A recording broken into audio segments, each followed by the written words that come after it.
एक बहुत बड़े जादूगर के यहाँ एक नौकर काम करता था। उसका नाम था नीरज। उसकी सेवा से खुश होकर जादूगर ने उसे एक घोड़ा दिया। ये कोई मामूली घोड़ा नहीं था। उसके मुंह से चांदी के सिक्के झड़ते थे। नीरज बहुत खुश था। उसने अपने मालिक को धन्यवाद दिया और बोला, साहब, मैं थोड़े दिनों के लिए अपने गांव जाना चाहता हूं।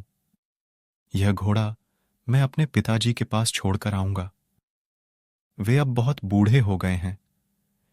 यह घोड़ा उनके पास होगा तो उनकी परेशानी दूर हो जाएगी। जादूगर ने कहा, मुझे भी उसी ओर जाना है। चलो, हम दोनों साथ साथ चलते हैं। घोड़े पर सवार होकर वे दोनों चल पड़े। रात होने वाली थी। वे एक शहर से होकर गुजर रहे थे। उन्होंने तय किया कि वे रात को वहीं रुकेंगे और सुबह आगे जाएंगे। उन्होंने एक सराय में 2 अलग-अलग कमरे ले लिए। सराय के मालिक को जब पता चला कि उसके यहाँ एक जादूगर आया है, तो वह बहुत खुश हुआ। उसने जादूगर की खूब सेवा की। लालची मालिक ने सोचा कि जादूगर खुश होकर उसे खूब सारे पैसे दे जाएगा। सराय के मालिक की सेवा से खुश होकर जादूगर ने उसे भी एक घोड़ा दिया, बिल्कुल वैसा ही जैसा कि नीरज के पास था। सराय के मालिक को बहुत गुस्सा आया। उसने मन ही मन सोचा, कंजूस जादूगर ने दिया भी तो घोड़ा, मैं इसका क्या करूंगा। लेकिन उसने जादूगर से कुछ नहीं कहा। सुबह को जब वे जाने लगे तो नीरज के पास सराय के मालिक को देने के लिए पैसे थोड़े कम पड़ गए। उसने सराय के मालिक से कहा, 1 मिनट ठहरिए, मैं अभी आता हूं। ऐसा कहकर वह सराय के बाहर बने अस्तबल में पहुंचा। वहीं पर उसका घोड़ा बंधा हुआ था। उसने घोड़े के मुंह से थोड़े से चांदी के सिक्के निकाले और वापस आ गया।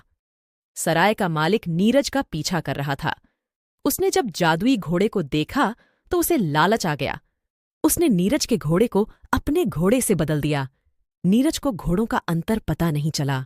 वह चुपचाप अपने घोड़े को लेकर अपने घर आ गया। जादूगर साहब भी अपने काम से आगे चले गए। घर पहुंचकर नीरज ने अपने पिताजी को खुश होकर जादुई घोड़े के बारे में बताया। फिर उनसे बोला, आबरा का डाबरा। लेकिन घोड़े के मुंह से चांदी का सिक्के नहीं निकले। नीरज को बेहद आश्चर्य हुआ, क्योंकि घोड़े के मुंह से चांदी की जगह सोने के सिक्के गिरने लगे। नीरज समझ नहीं पा रहा था कि यह सब कैसे हुआ। असल में जो घोड़ा जादूगर ने सराय के मालिक को दिया था, वह भी एक जादुई घोड़ा था। लेकिन अपने लालच के कारण वह यह बात समझ ही नहीं पाया। उधर सराय के मालिक ने घोड़े से चांदी के सिक्के निकालने चाहे, लेकिन उसके लालच के कारण उसका घोड़ा एक साधारण घोड़ा बन गया था। सराय का मालिक चोरी करके भी पछताता ही रह गया।